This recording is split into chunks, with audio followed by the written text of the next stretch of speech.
Halo teman-teman semua, perkenalkan nama saya Jupiter Alpurba AMD, Peserta Laksar CPNS PPSDM Provinsi Sumatera Utara tahun 2022, golongan 2, angkatan 11, kelompok 3, nomor urut 26. Asal instansi dari Kantor Camat Pangaribuan, Kabupaten Tapanuli Utara, dengan pengampu materi Bapak Dr. Randes Sobirin SH MSI.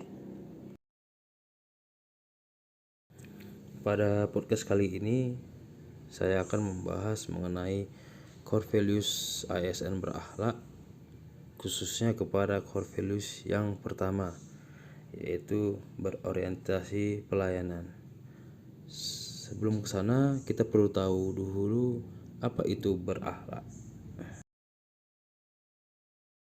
Berakhlak adalah merupakan akronim dari berorientasi pelayanan, akuntabel, kompeten, harmonis, loyal, adaptif, dan kolaboratif.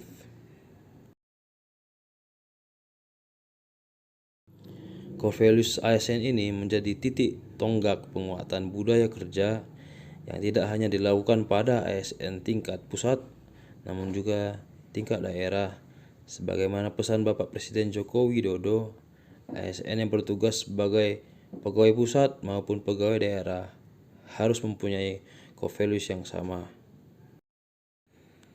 Apakah itu berorientasi pelayanan? Yang pertama, memahami dan memenuhi kebutuhan masyarakat.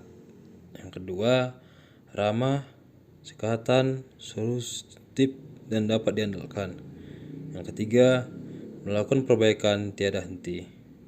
Sebagai awal dari seluruh core values yang ada, pastinya core values ini adalah yang terpenting yang harus kita terapkan. Kenapa?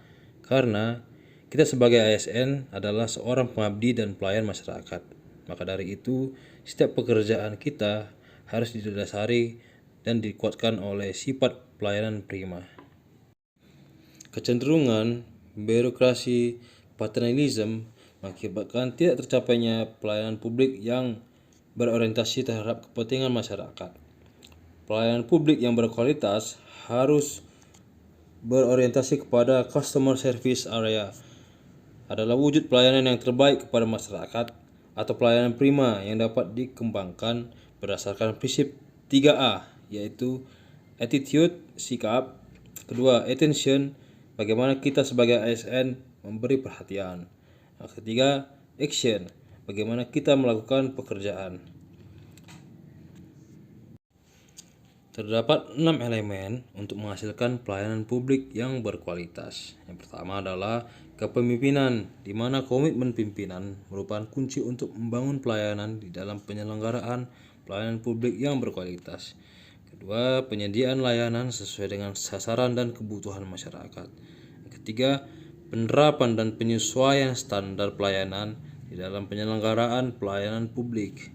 Yang keempat, memberikan perlindungan bagi internal pegawai serta menindaklanjuti pengaduan masyarakat. Yang kelima, pengembangan kompetensi SDM, jaminan keamanan dan keselamatan kerja, fleksibilitas kerja, penyediaan infrastruktur teknologi informasi, dan pemenuhan sarana dan prasarana.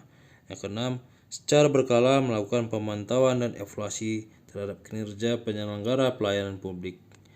Di Kabupaten Tapanuli Utara sendiri, kami menerapkan 3S, senyum, salam, sapa. Akhir kata, terima kasih telah mendengarkan podcast saya ini. Sampai berjumpa kembali. Terima kasih. Horas.